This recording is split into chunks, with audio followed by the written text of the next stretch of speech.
Hello, moi c'est Sandra, j'espère que vous allez super bien et bienvenue dans cette deuxième vidéo de la série de vidéos consacrées sur le thème pousse de cheveux crépus et coiffure protectrice.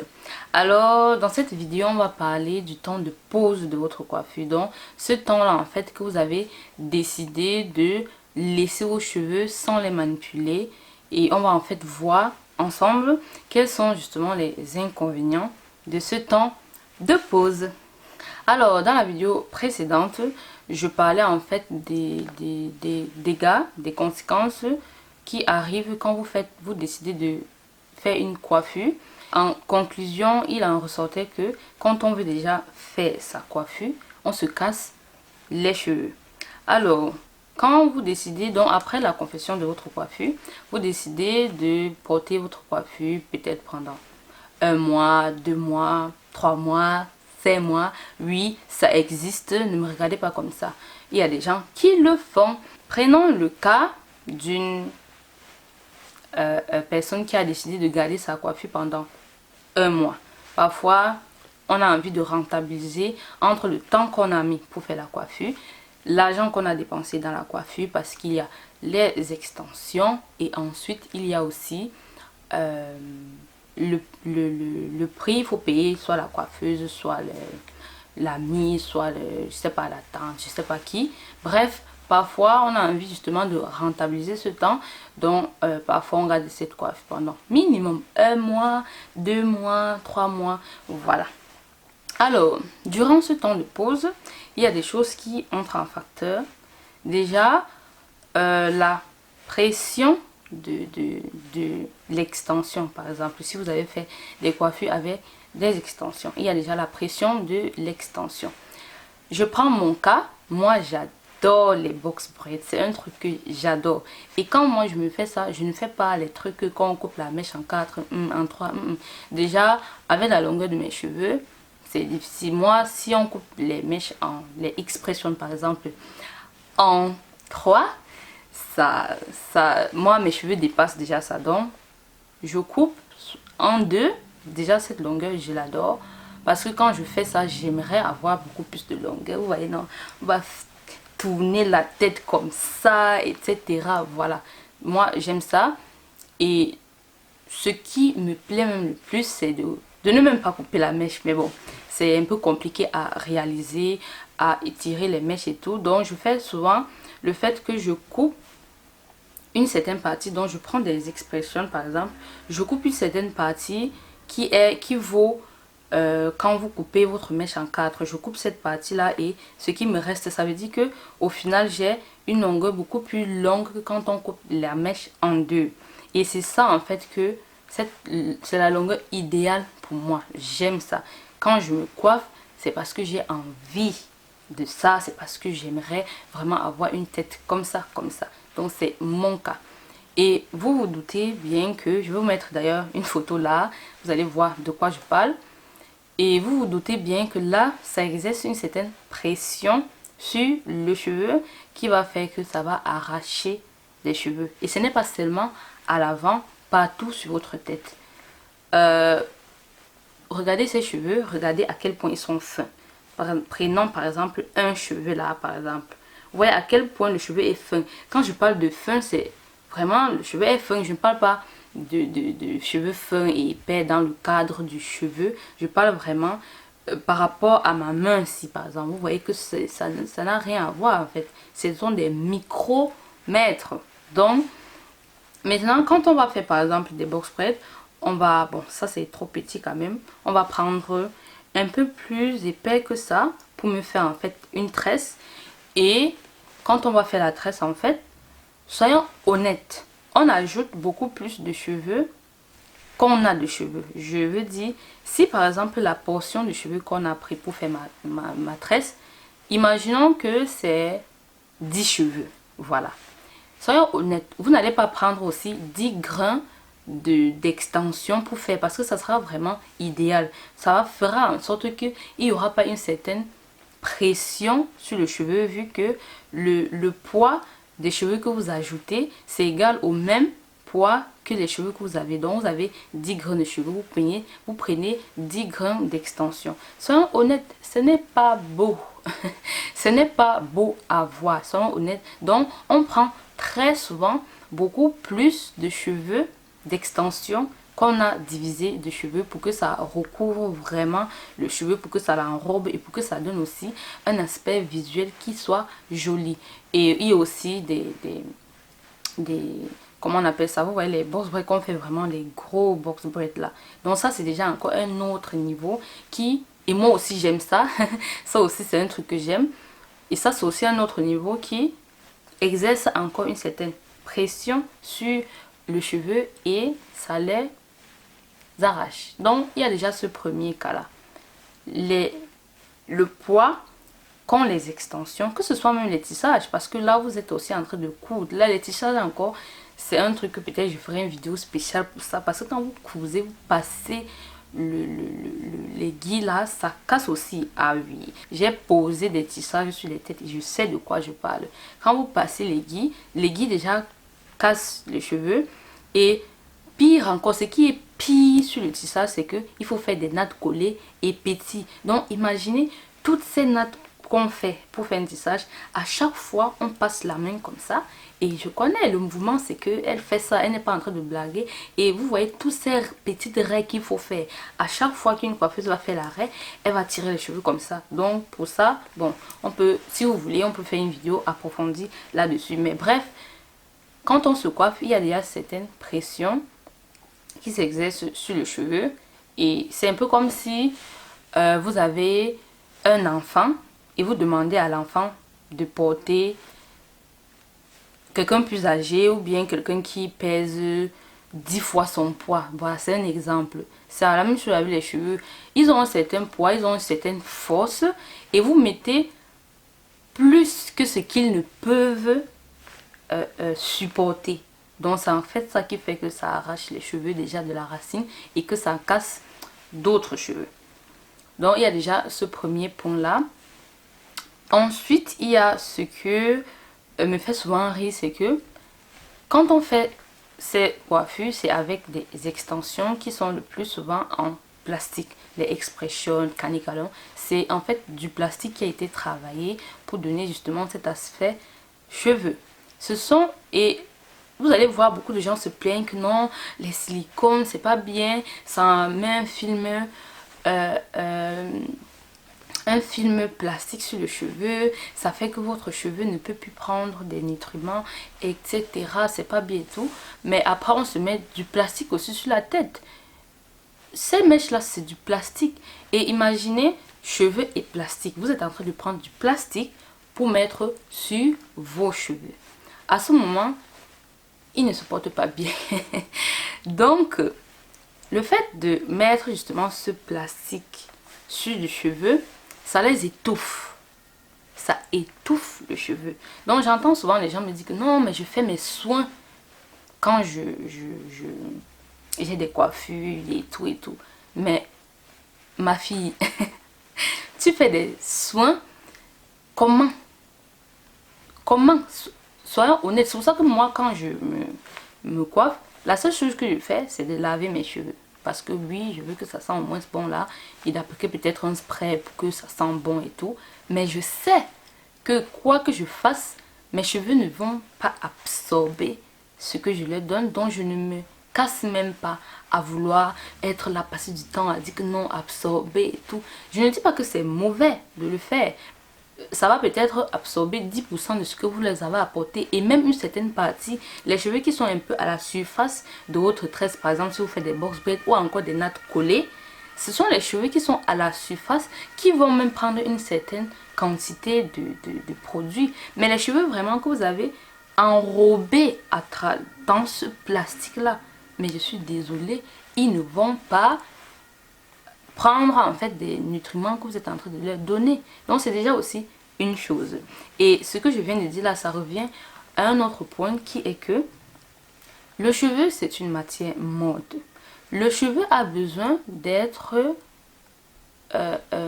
comment je peux dire, il a besoin des béquilles. Je ne sais pas si je peux vous expliquer ça comme ça, mais le cheveu a besoin d'un support pour ne pas se dégrader. Le cheveu ne se régénère pas. Donc, il faut savoir que le cheveu a certaines couches, ça c'est une partie, etc. Et toute cette partie-là ne peut pas se régénérer. Donc, avec le temps, tout ça se détériore. Je peux vous expliquer ça avec, je pense, une maison abandonnée. Voilà. Prenons une maison abandonnée. Observez l'état des maisons abandonnées. Elles sont moches, elles... comment je peux dire ça, se dégrade en fait. Les murs se dégradent, les fenêtres, le bois qui est là, ça se dégrade, ça. Donc les couches, ça fine en fait, ça se dégrade avec le temps. Et il y a même beaucoup de maisons qui sont abandonnées, qui finissent par s'écrouler. Pas parce qu'on n'a pas bien construit la maison, mais c'est juste que dans une maison, il y a besoin, on a besoin d'une certaine chaleur. Déjà l'être humain et sa chaleur corporelle qui se dégage et ça réchauffe les murs, le chauffage, etc., le soleil et tout. Et une maison, quand elle est abandonnée, elle n'est plus nettoyée. Et quand vous ne nettoyez pas une maison, la saleté aussi fait qu'une maison se détériore. La saleté, quand ça se pose là, ça détériore les trucs, etc. Je peux aussi vous prendre comme quoi. Par exemple, le métal, quand c'est dehors, quand le métal est dehors, ça se rouille. Et quand ça rouille, qu'est-ce que ça fait? Ça se dégrade. Vous pouvez avoir un métal qui a cette épaisseur et plus ça se dégrade, plus ça devient mince en fait. Donc c'est un peu comme, je peux prendre un crayon et à chaque fois je suis en train de gratter les couches. Au final, ce crayon qui a cette épaisseur va devenir tout fin parce que justement les couches se sont dégradées. Et les soins viennent justement faire comme nous dans une maison, l'entretien.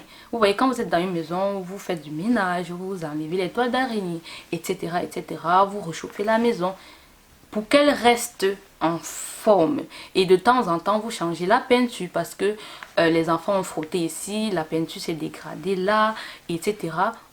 On refait la peinture, on nettoie. C'est la même chose avec les cheveux. Pour que les cheveux puissent voilà, la maison c'est un peu comme les cheveux. La maison ne se régénère pas. S'il y a un trou dans la maison, vous allez réparer ça vous-même. Ça ne va pas se régénérer. Vous n'allez pas vous lever un matin et voir que le trou a disparu. Sauf si, je ne sais pas. Si vous avez une formule qui fait disparaître les trous, dites-le moi. Parce que, à ce que je sache, vous devez encore réparer. C'est la même chose avec les cheveux. Contrairement à la peau, comme je vous explique souvent, ça peut se régénérer. Si je me blesse là, à partir de demain, ça va commencer à cicatriser parce qu'il y a des cellules vivantes qui travaillent justement pour cicatriser tout ça. Le cheveu n'a pas cette capacité. Alors, les soins qu'on apporte aux cheveux, c'est justement comme pour les maintenir en vie. Vous voyez un peu, c'est pour les maintenir, c'est pour qu'ils ne se fragilisent pas, pour qu'ils ne se cassent pas, pour qu'ils ne s'affinent pas. Vous allez remarquer, sur nos cheveux, les racines sont beaucoup plus épaisses que nos pointes. On a souvent tendance à dire que le fait d'avoir des pointes affinées, ce sont des cheveux abîmés.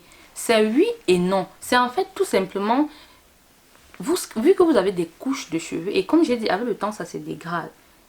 Et par exemple, disons que là, mes cheveux, ce sont des cheveux, il y a cela 3 ans, par exemple. Vous voyez que ça fait 3 ans qu'ils sont là et 3 ans qu'ils s'affinent légèrement. Raison pour laquelle, dans les couches vraiment qui sont sur le cheveu vont s'affiner. C'est justement pour cette raison que les cheveux qui sont à la racine sont beaucoup plus épais que les cheveux qui sont au niveau des pointes. Alors, quand vous faites un mois sans faire de soins à vos cheveux, sans justement leur apporter ce côté entretien là, ils vont s'affiner, ils vont se fragiliser et va venir le moment où vous allez les défaire, les casser. Bon, là on va pas entrer dans les détails parce que on va parler de ça dans une autre vidéo qui va venir. Alors, déjà il y a ce truc là que, soyons honnêtes, vous ne pouvez pas faire des soins sur vos cheveux quand ils sont sous des coiffures comme quand ils sont lâchés. Déjà dans mes coachings et tout, je remarque même qu'il y a beaucoup qui ne s'appliquent même pas les cheveux partout. Même quand ils ont les cheveux lâchés. Parce que justement, nos petites boucles là, frisées, resserrées et tout, ça fait justement qu'il n'y a pas... Quand vous n'avez pas la bonne technique, vous n'avez pas... vous n'arrivez pas en fait à appliquer le produit partout. Vous vous retrouvez parfois même en train de faire votre soin ou bien votre masque et après vous vous rendez compte qu'il y a une portion que vous n'avez même pas appliqué le produit. Imaginez déjà quand vos cheveux sont lâchés, vous n'arrivez pas à appliquer le produit partout pour donner à vos cheveux. C'est quand ce sera sous des tresses que vous allez arriver à appliquer partout. Non. Donc quand vous faites les soins sur les cheveux coiffés, bah, c'est pas mauvais comme je dis, mais sachez que c'est effectif à 10%. Et comme j'ai dit précédemment, c'est ce long temps que le cheveu ne reçoit pas une certaine nutrition, certains nutriments qui vont justement l'aider à rester en vie. Il va s'affiner, se fragiliser, devenir sec. Ensuite, il y a un autre point qu'on oublie souvent, c'est que le cheveu de type africain, plus il est condensé sur un endroit pour plus de 3 jours, donc à partir du 3e jour, nos cheveux commencent à loxer. Ils commencent à faire des locks. Bob Marley par exemple, à ce que j'ai entendu, ces locks sont des locks naturels. Ce ne sont pas des locks qu'il est parti s'asseoir sur le coiffeur et dit ok, fais-moi des locks comme ça, comme ça. Non, je pense qu'il y a aussi Yannick Noah, je pense bien. Et c'est justement ça. Quand vous laissez vos cheveux dans un tas pendant plus de 3 jours, à partir du 4e jour, ils commencent à loxer. Donc, il y a beaucoup qui disent que quand ils laissent leurs cheveux, qui sont beaucoup étonnés, hein, que pourquoi quand je laisse mes cheveux sur une coiffure, pourquoi quand je les défais, ils sont emmêlés, puisque je n'ai pas touché mes cheveux, je ne les ai pas manipulés, ils n'ont pas shrinké, mais pourquoi est-ce que quand je vais défaire mes cheveux, ils sont emmêlés? C'est leur nature. Nos cheveux aiment faire les bisous. Nos cheveux aiment rester en communauté. Donc, quand vous les laissez en communauté, ils commencent à faire les enfants. Et moi, je ne suis pas prête à devenir grand-mère pour le moment. Donc, il faut savoir ça. Il faut savoir que nos cheveux, c'est une de leurs spécificités. Ce sont des cheveux que tu laisses comme ça pendant un temps. Ils commencent à faire des locks. C'est pour cette raison justement que quand vous allez défaire vos tresses, vous allez vous rendre compte que mais pourquoi mes cheveux sont emmêlés comme ça? C'est parce que ils aiment rester les uns côte à côte des autres.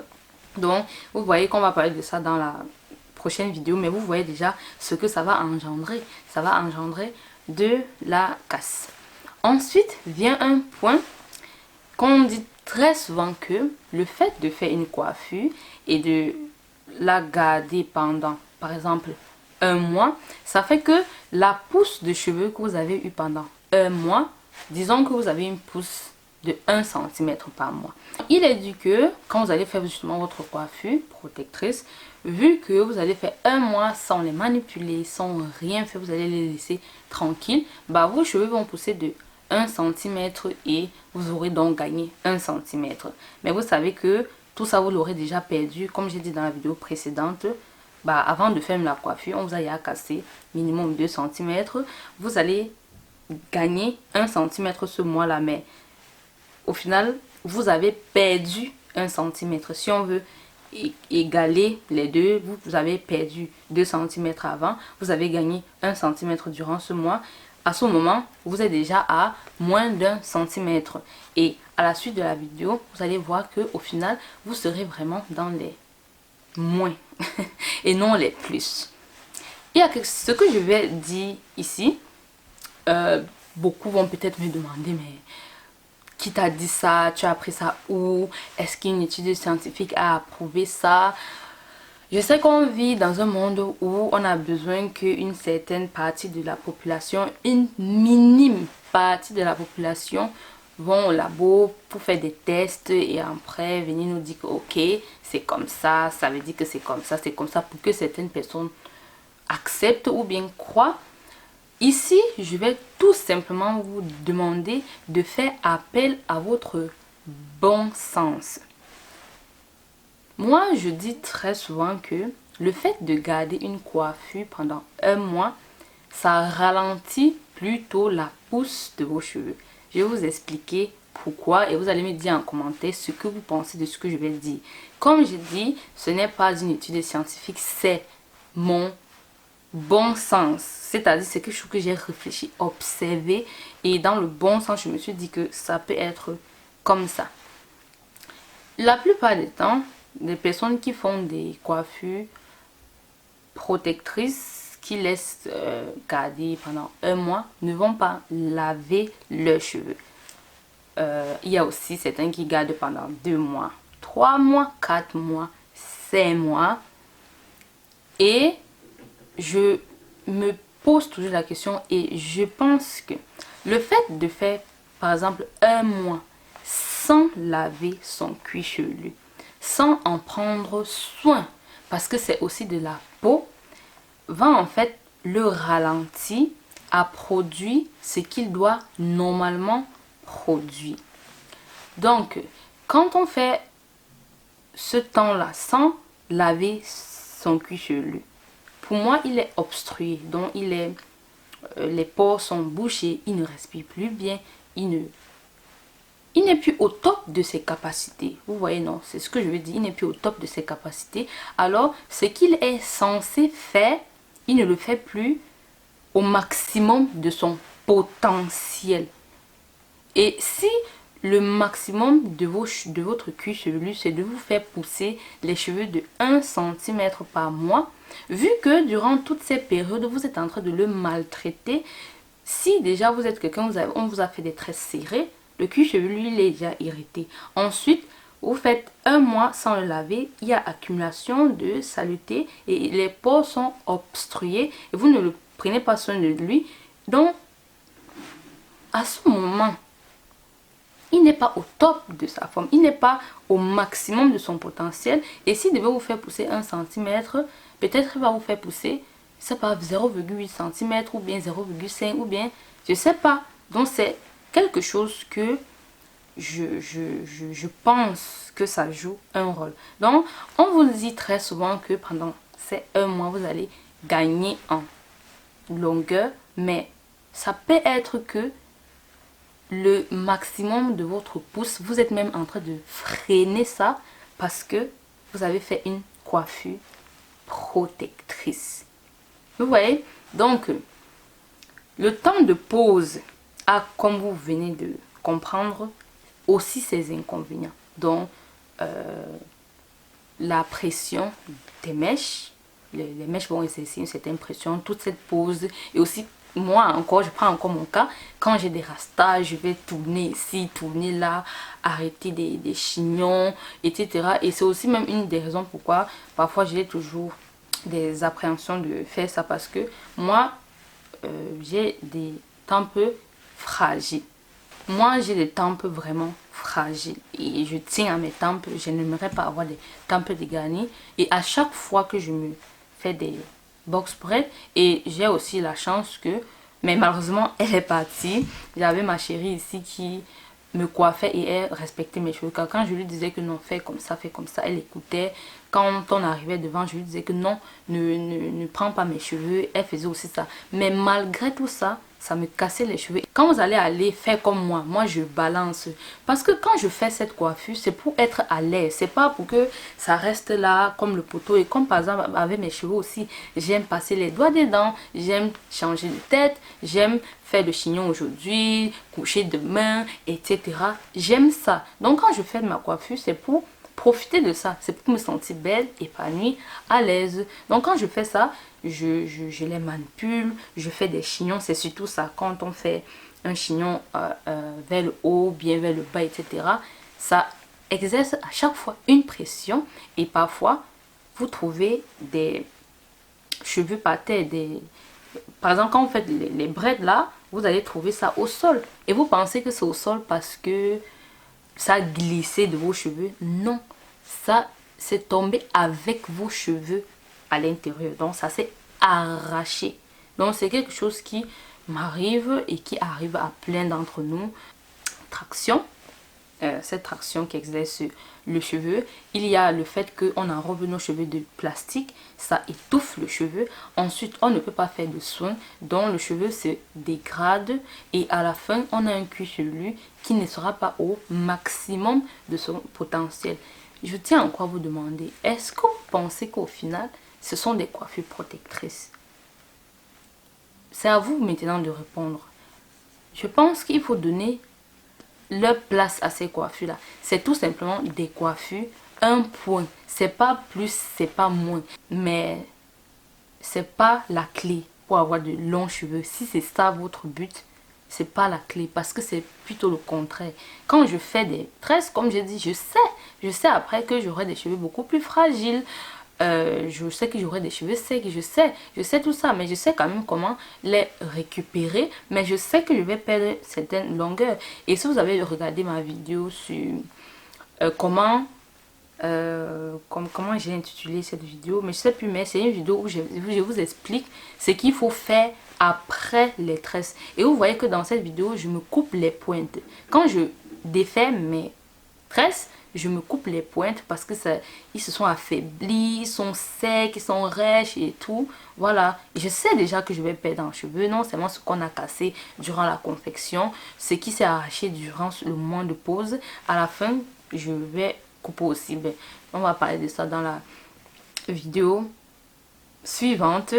Et en attendant cette vidéo, je vous offre 1 heure de coaching capillaire 100% gratuit, dans laquelle je vous parle justement comment moi je fais pousser mes cheveux sans coiffure protectrice. Je vous parle aussi comment j'ai fait pour accepter mes cheveux, pour les aimer. Bref, tout c'est dans la barre d'infos. Vous allez mettre votre mail, vous allez recevoir instantanément la première vidéo de ce coaching offert. On se dit à tout de suite de l'autre côté. Bisous. Mouah. Mouah. Ciao ciao.